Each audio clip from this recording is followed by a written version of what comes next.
How's it going, guys? Today we are looking at some plugins, reading the news, and just hanging out, answering lots of your questions as they come in. Question from Gintaris: am I the only one getting an issue with dragging tracks and making it a folder? Yeah, they added this feature a little while ago, and this is something that we looked at in the Schmorgel interview a couple weeks ago. So let me just quickly show you here. So when you have some tracks, typically you want to drag them and then and make a folder. But in this case, you have to hold down Shift and then it will make a folder. So they recently changed that. And it's going to change again in Reaper 7, but hold Shift and you can drag and drop to make a folder. But there is a preference for that. So let's look at that. So Reaper preferences /mouse. When reordering tracks via drag and drop, hold Shift key to control folder creation. So if you want to turn that off, I'll go back to the old way of drag and drop. Or it should. Oh, actually, this is more of like a funny thing. This is more of a Reaper 7 thing. So like if you hover over a certain spot, it will change. Hopefully you can see that clearly. Yeah, that's odd. I didn't realize they changed that in 6.83. Depending if you're on like the left half of the track, it will reorder. Otherwise, you have to hold down Shift. Interesting. I didn't realize that they had changed that. We did one question already. Let's do a quick news thing. The first bit of news here is Fractal Audio, makers of the Axe effects, have released this new software called Cablab version 4, and it is free. I actually don't know if this is like how new this is, but it is compatible with Mac and Windows, and it can load up to 4 impulse responses. And if you buy their own models of impulse responses, you can actually move the microphones around, which is pretty neat. The link is in the description of the video where you can get this right now. We will check this out a little bit. I don't have their special Dynacab impulse responses. Probably worth mentioning that if you go over to their store, you're probably not going to find those, at least not today. I went through every single one of these and none of the Dynacab models are available here. I had to use Google to find Dynacab packs. I don't know if this is just because like this is like launch week or what. I had to Google it and then look at the other related purchases available. So here's what it looks like inside of Reaper, and you can load in impulse responses just by hitting the browse function here. Or if you have the purchased some Dynacab packs, you can just enter your store info here, your order lookup, and it'll be available. Do all the install for you, I think.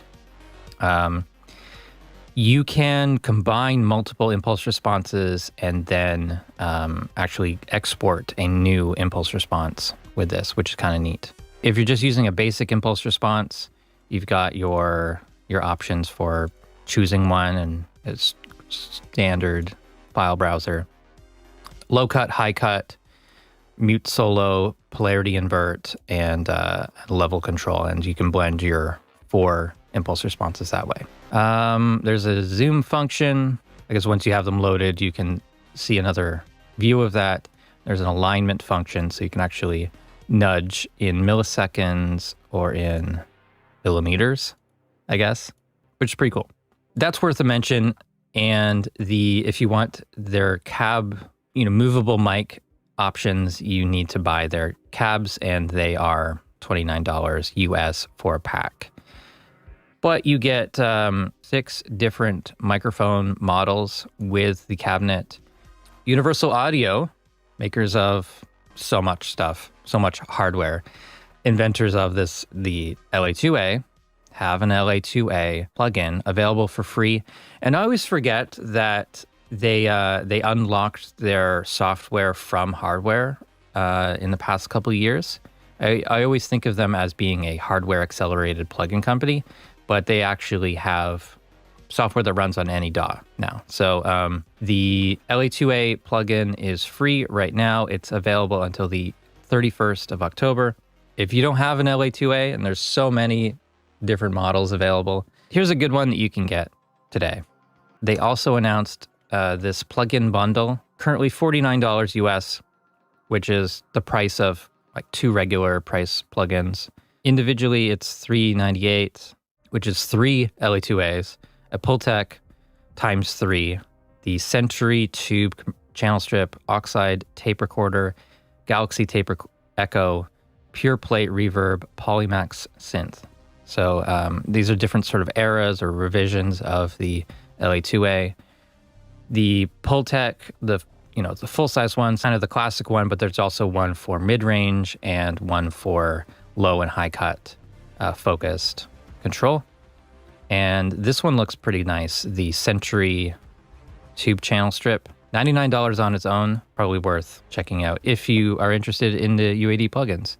And there's a tape recorder, tape echo, a plate reverb, and Polymax synth.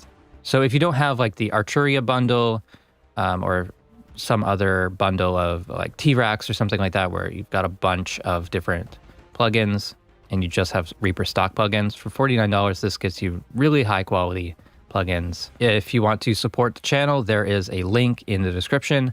Just go to my Plugin Boutique link, and then you can search this out. And any purchase you make through Plugin Boutique through that link supports the channel. Yeah, so those are the 2 news items I had to talk about today.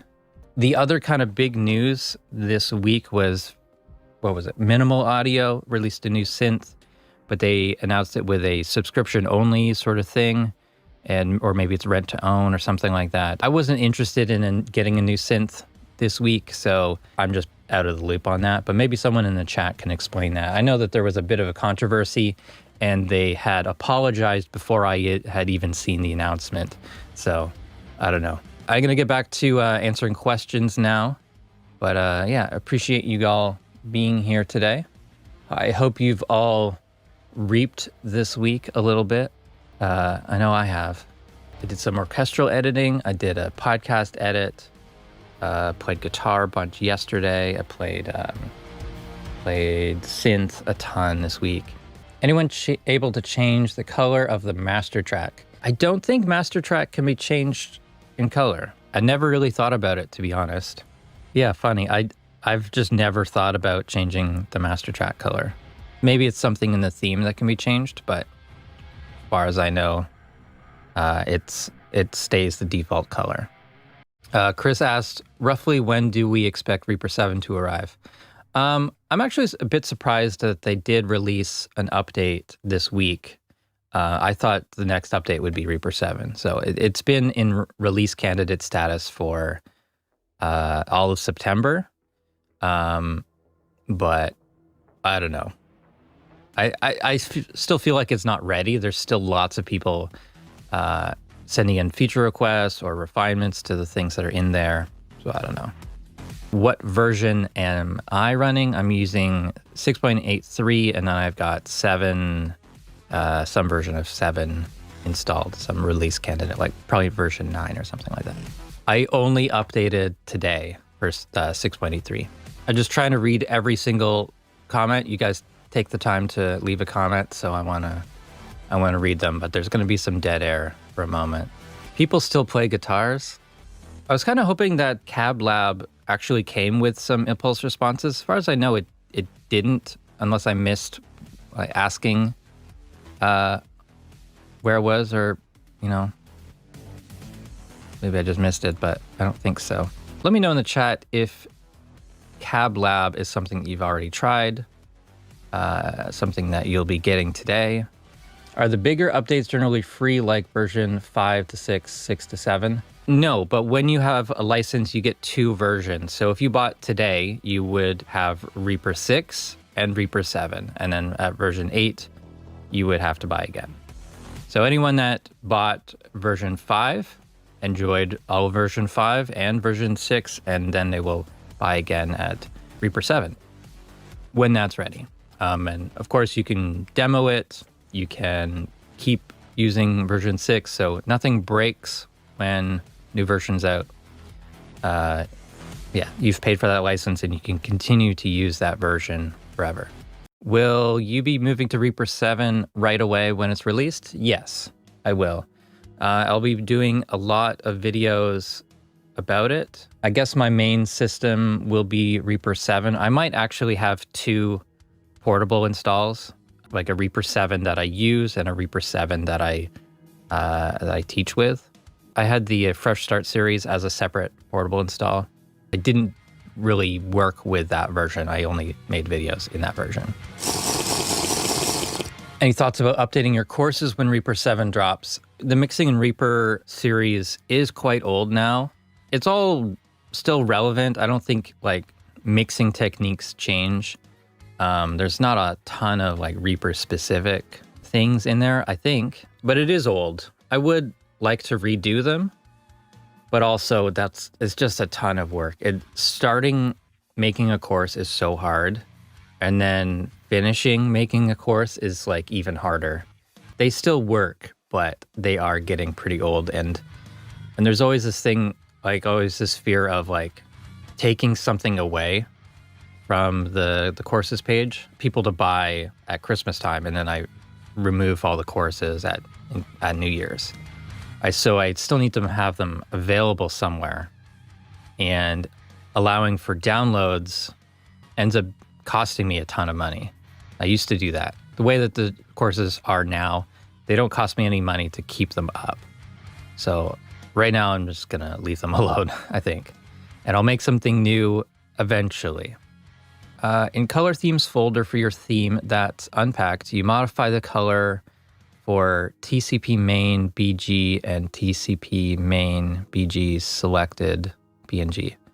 I think that'll work. That may actually change all the default track colors, but I'm not sure. I would think that the theme folder contains what you need for changing that, but I don't know if they're completely separate image files. I guess they would be. I would think it's like MCP master.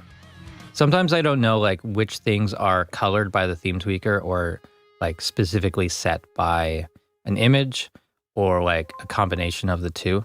So yeah, Blue Sky seems to have the answer there. If I didn't know, Ohmforce has their legacy plugins for free. Yeah, we could look at that real quick. Okay, so if we go to the legacy plugins, there's no support for these plugins. They don't work on the current Mac operating systems, on Ventura or Sonoma.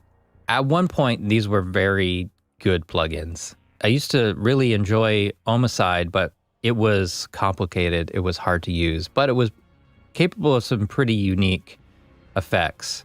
Most people moved on to FabFilter Saturn. These have a very similar features.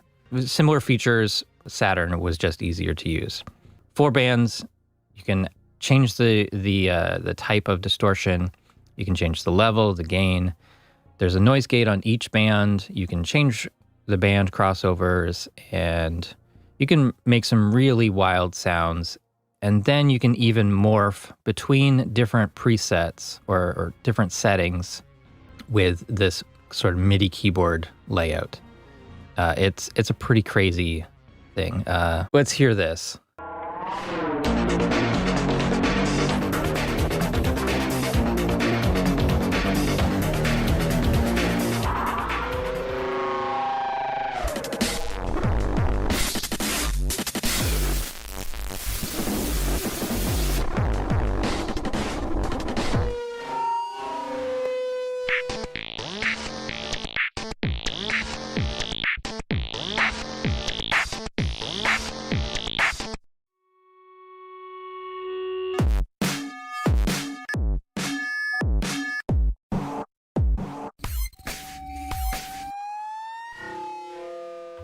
That's enough of that. But yeah, it's a really fun plugin that takes a fair amount of time and effort to learn, but it is very good. Check it out. This is free now, but if you're on a Mac, you're not going to be able to use it. Going back to the other one, there's Quad Fromage is a filter bank. Hematome is a frequency shifter. Mobile Ohm is a phaser. Symptom is a synth. Oh my God is, they just called it a thing. It's, I think it's a synth. Pretty sure it's a synth.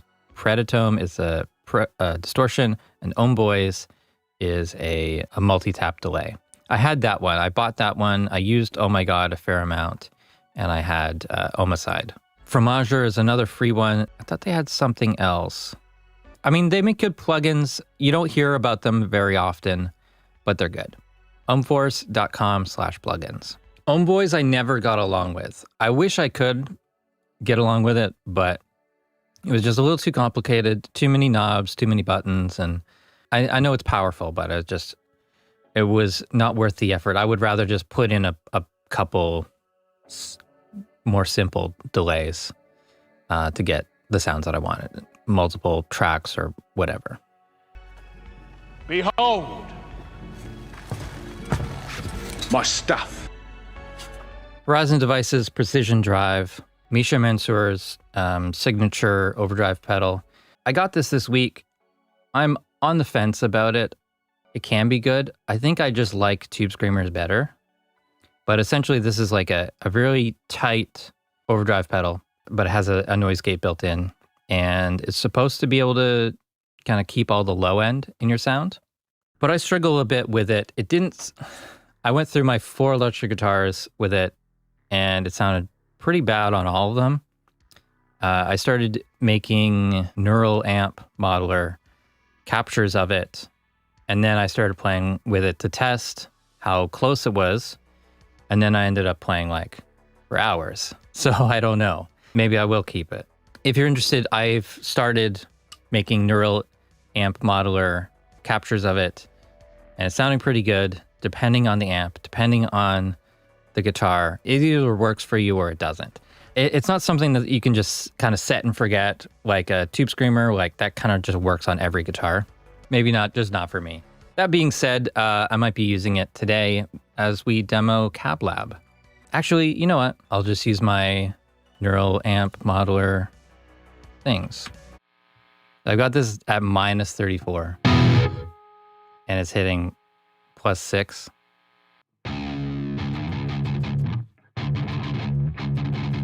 Without the precision drive,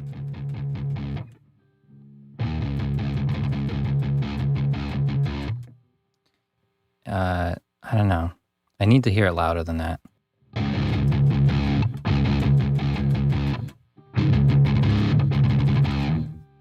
And then with precision drive, it is definitely a tighter drive than a lot of other pedals. The attack control on the precision drive is very interesting. So there's 6 positions, and it's sort of like the amount of tightness. It's almost like a low cut and like a transient shaper or something like that. So at the 1 position, it's flat, it's like off. Low notes will bloom and stuff like that. So here's attack 1. And then attack 2. There's a bit more gain. I don't have everything captured yet. That's attack 2, and attack 3 gets tighter.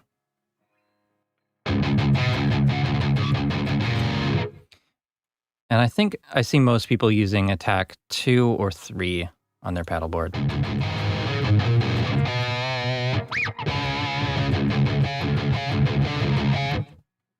Probably switch to headphones. Is this single coils? No, it's not single coil.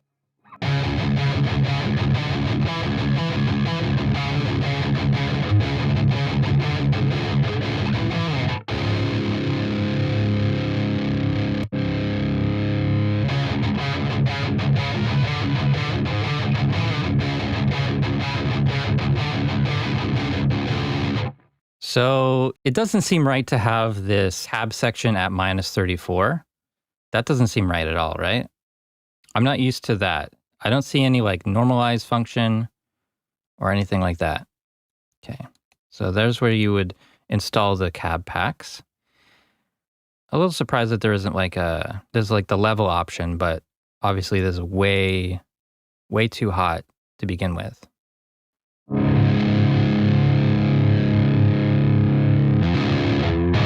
Wait, why?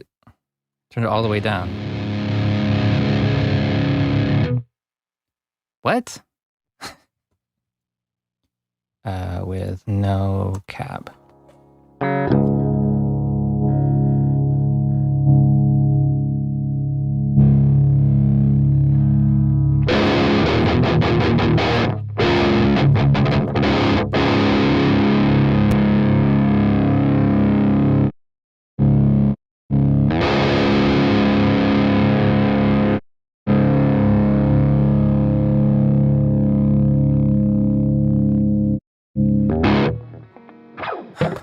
It seems broken, right? Like completely broken. This is why we test plugins, because sometimes just it doesn't work at all. This level control doesn't seem to do anything. It's crucial to understand how Cablab level controls work. Unlike direct volume controls, they make relative adjustments when multiple IRs are loaded. The resulting mix is then normalized to optimal level. With one IR loaded, level has no impact. Okay. Weird. But okay. So the level control for a single IR basically does nothing. So let's try a second IR something. Let's go back to the S press 8 high.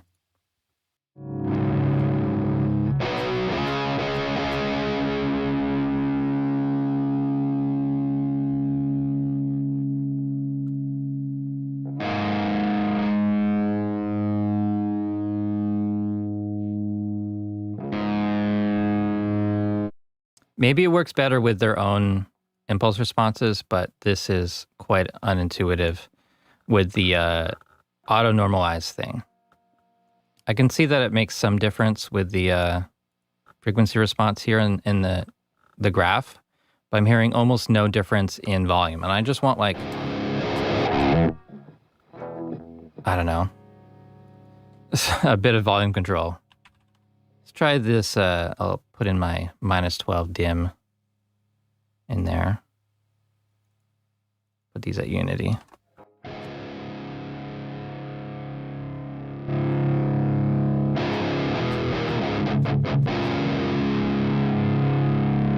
Okay, and then let's do all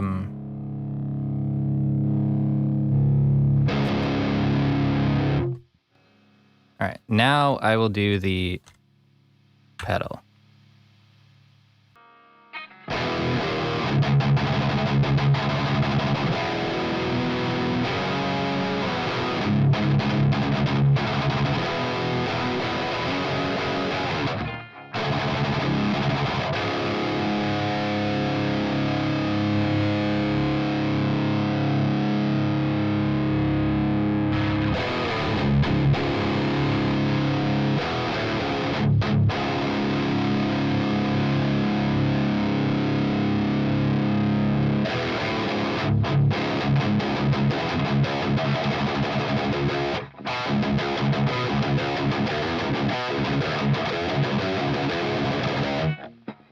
I mean, it works, but it's definitely not, it's not so intuitive like Libra or any of the other like impulse response loaders that I've tried. I don't even know what to search for that.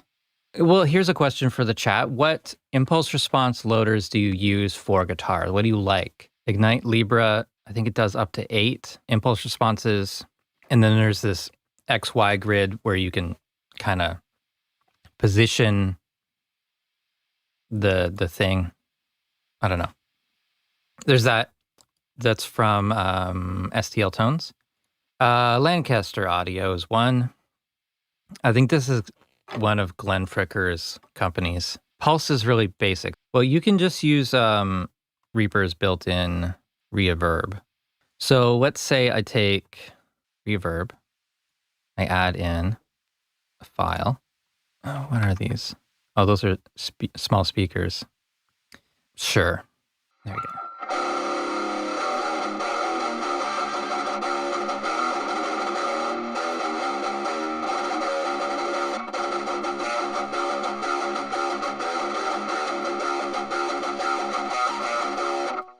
Yeah, so I made that. It doesn't sound like I want it to. I wanted it to sound... I don't know what I wanted it to sound, but it didn't sound the way... No, these are the sweep signals. There we go.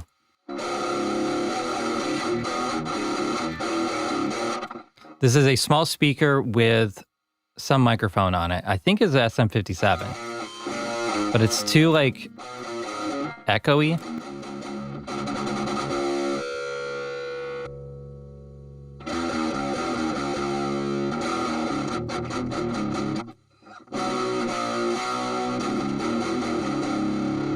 It's kind of weird. It might be cool for some things, but it's not really what I was hoping for. That's a sweep.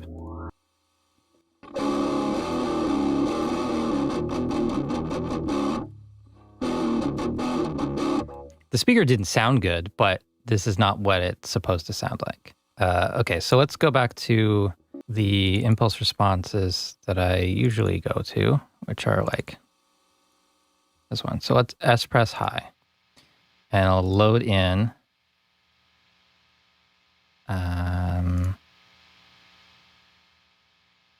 S press high in this one. Okay, so reverb sounds like this with -18 gain.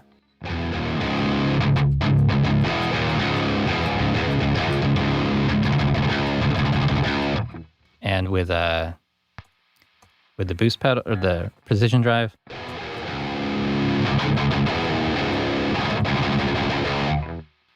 Okay. And then Cablab.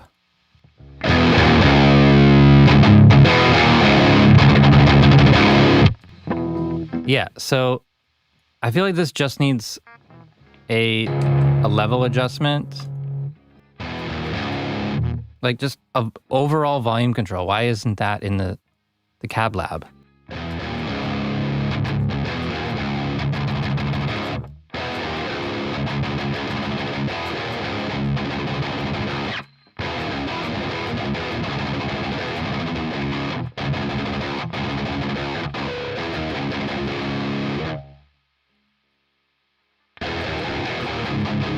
Impulse responses should sound exactly the same no matter what tool you use. I'm on the fence about this whole thing. I think I need to try it with their actual impulse responses, the Dyna capture stuff, because that has like the ability to move the mics and change the mic distance. Now, that being said, I don't adjust the mic, while playing or anything like that. So I don't need that anything more than like the right spot, the sweet spot for the cabinet.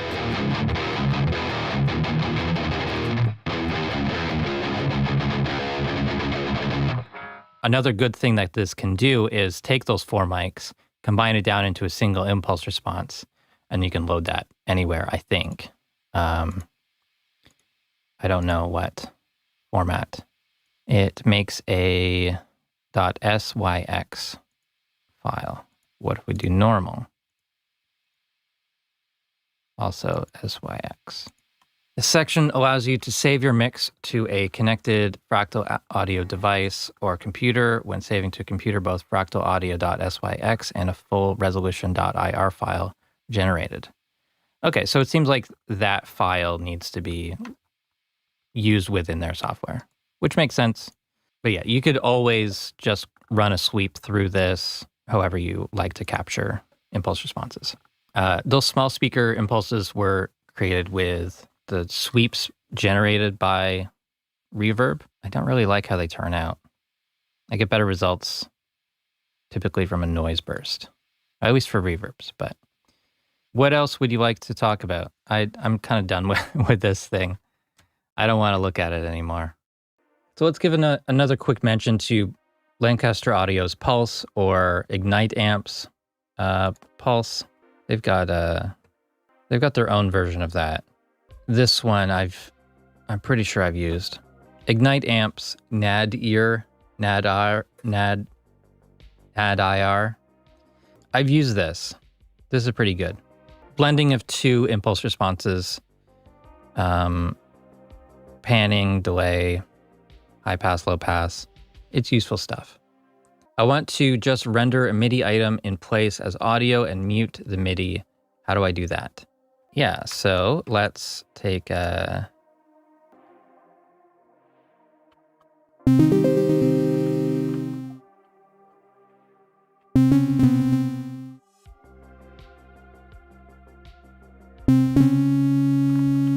All right, so we've got this, and we want to render this in place. Right click, apply track/take effects to items as new take.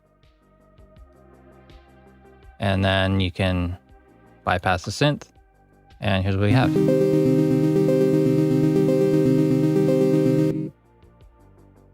And there's even a tail. So yeah, that's how I would do it. If you don't want to see all the takes, you can just hit this show all takes when room. Just turn that off. Does that print master channel? The apply track take effects to new take does just the item that you select on the track that you select. If you want to render the like what's coming out the master, global sampler script is very good for that. I was looking at the Reaper 6.83 stuff. I didn't really see anything particularly interesting or notable.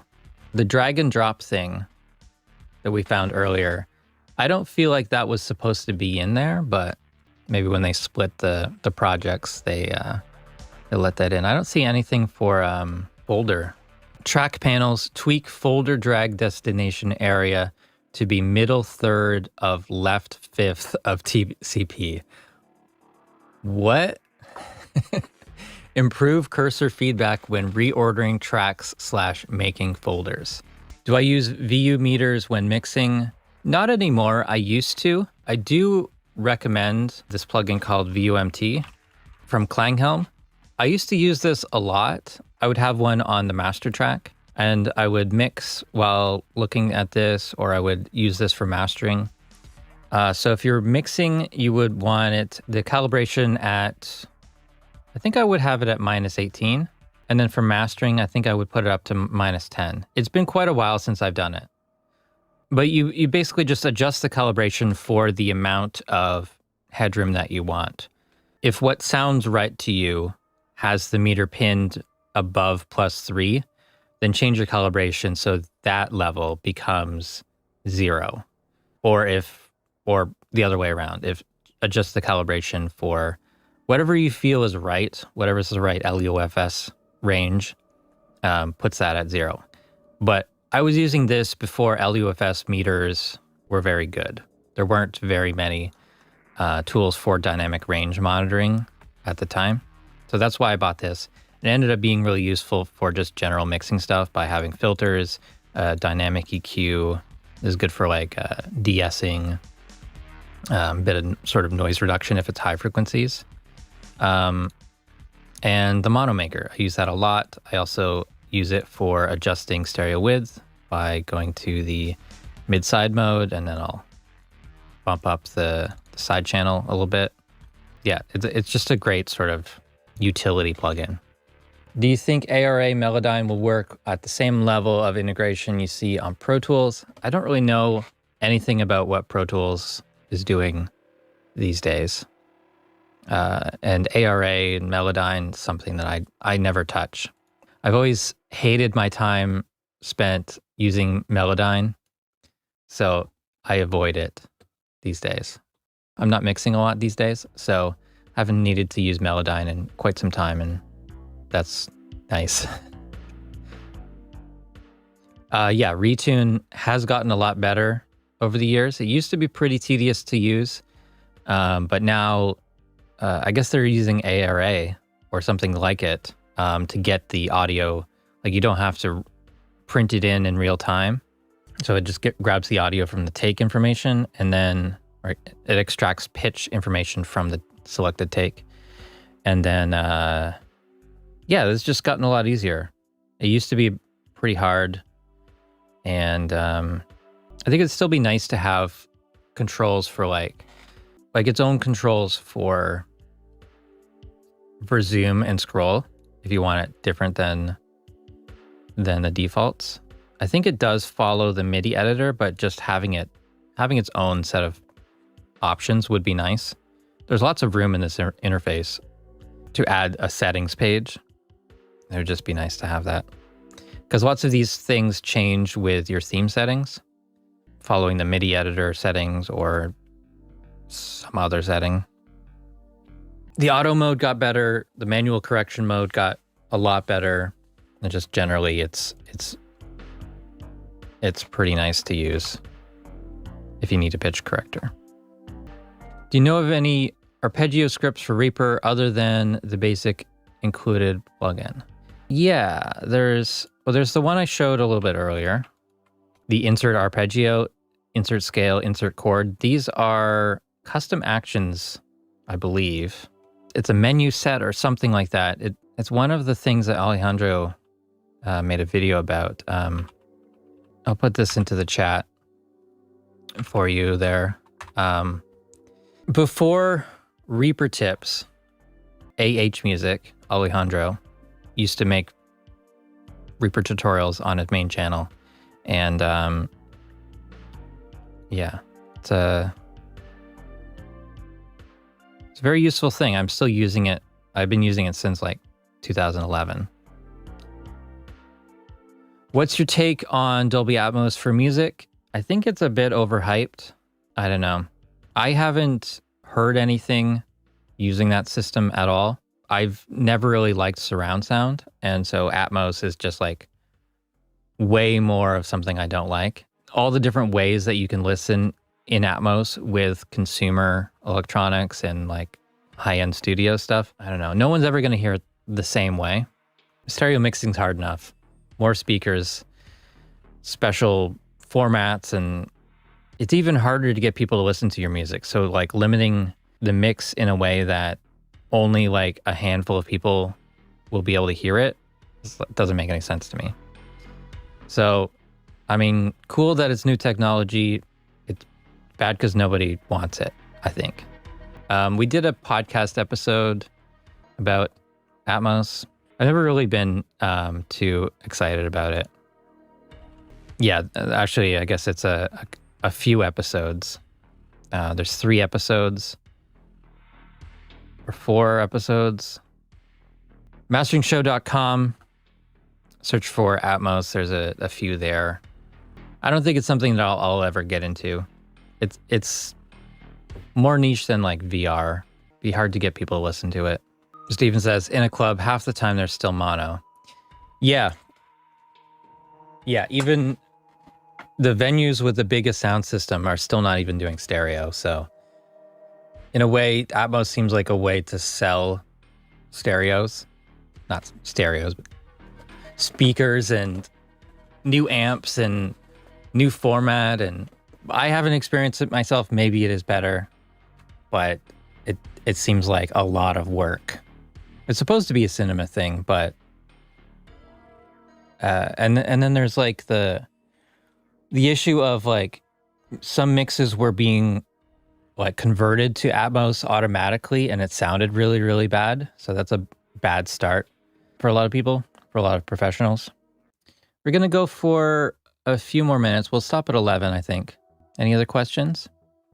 I was sent this DopplerPro from Tonsturm. I installed this morning, but I haven't looked at it at all. Should be pretty interesting though.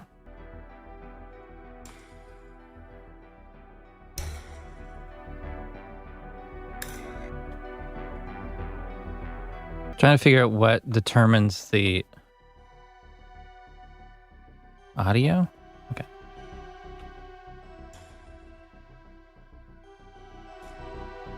Okay, so this is auto triggering. Presets. No presets. Where's presets? Sound design. Wobble.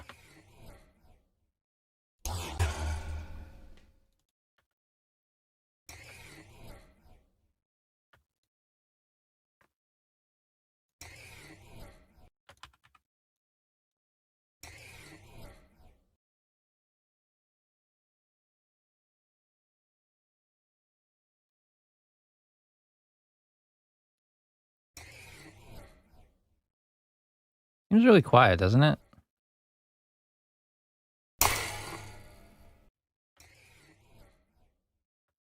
Very quiet. Why is that?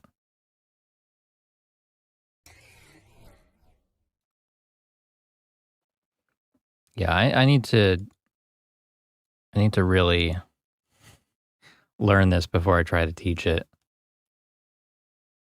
Gain. There it is.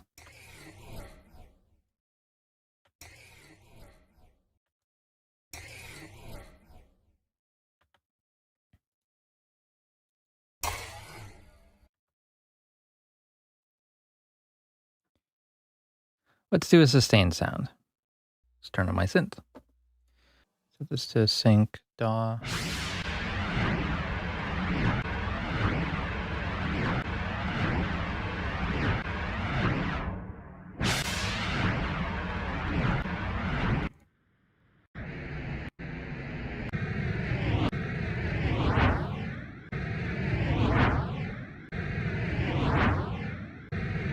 Yeah, it's easier to hear that.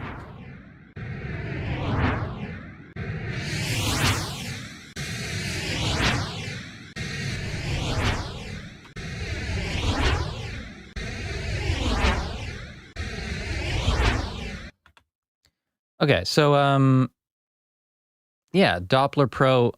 I'll have to come back to this. This is a new plugin. I got on their mailing list for NFRs in 2020. I don't remember even talking to them before, but they sent me this for free and a couple others, but I will have to investigate that further on my own. But for now that I've got the synth going here, and go to this camera. Okay, what was I doing with this synth this week? I did some cool stuff, and I don't remember what they were.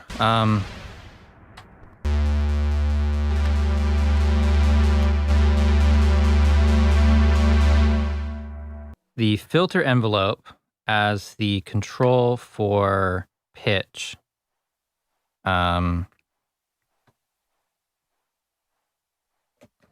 Yeah.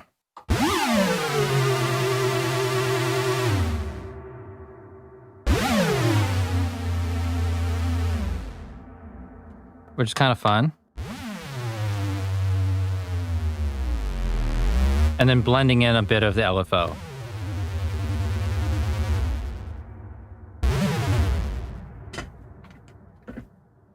Okay.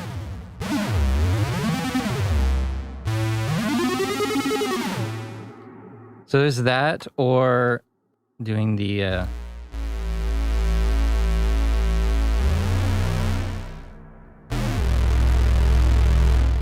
oscillator modulation on, using the oscillator 4 as the modulation source.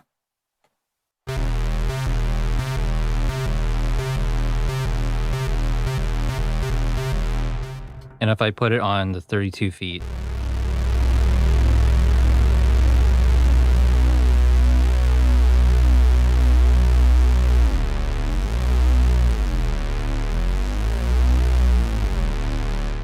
it sort of does this like pitch shift, but it's not really.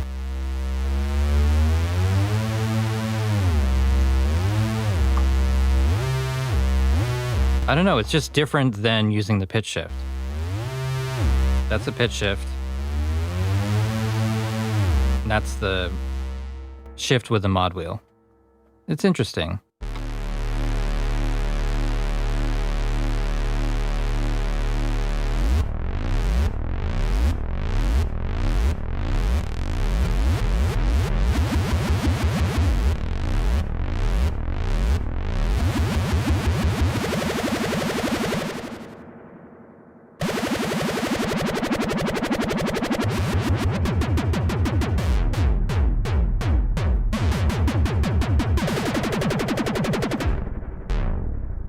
And that's pretty fun too. So that's the,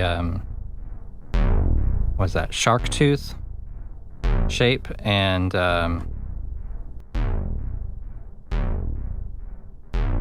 with the low frequency oscillator, and then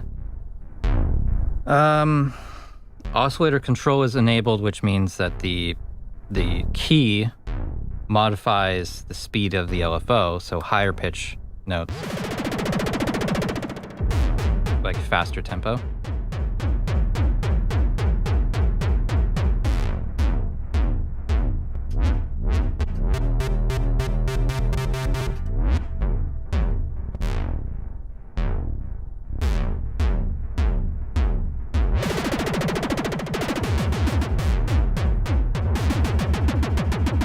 What's that? A gabber bass? Is that what it's called?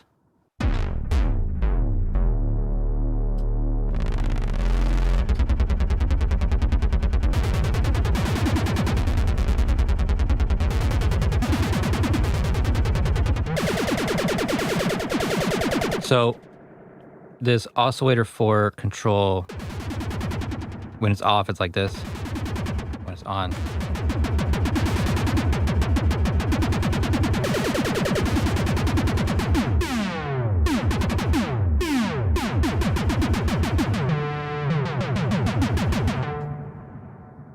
it's pretty neat.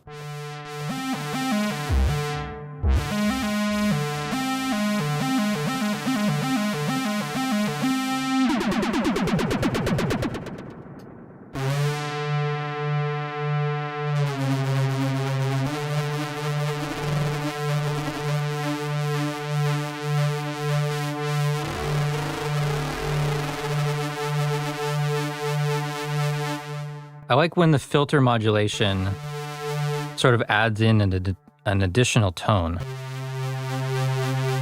right?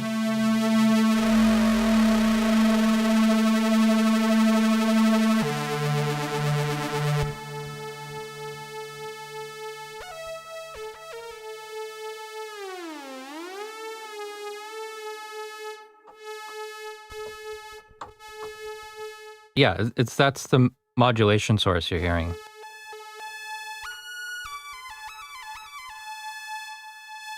Through the filter.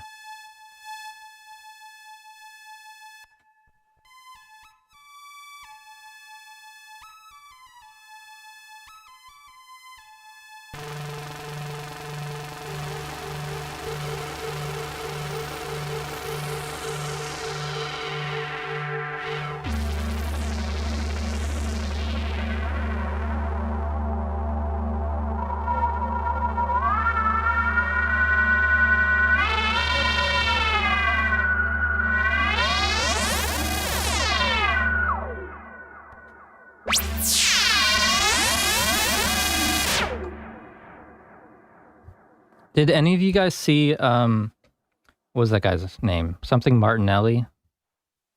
Anthony Martinelli? His video on using distortion with synths.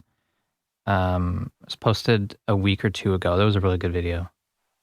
And for effects on this, I've got the Boss Digital Delay and a Boss Reverb that's under the keyboard stand. You barely see it, but they're just kind of always on the same preset, and I've got the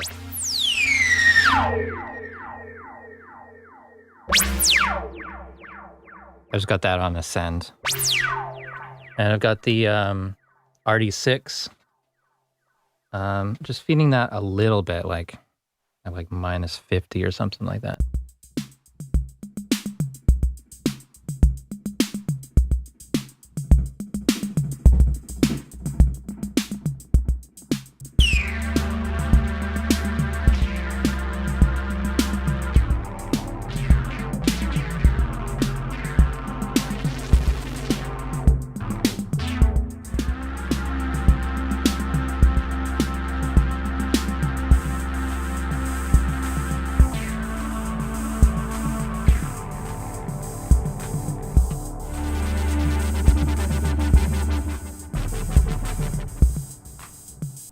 Yeah, I forgot what I was doing. Anyways, I think it's lunchtime now, and I'm gonna go.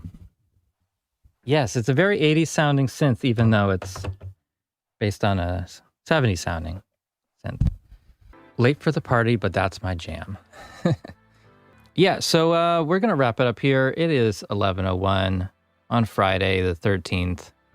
Thank you so much for sending in your questions, for hanging out with me, putting up with my guitar and synth playing. I know it's a burden, but yeah, appreciate you. Hopefully you have a good weekend. Thank you so much.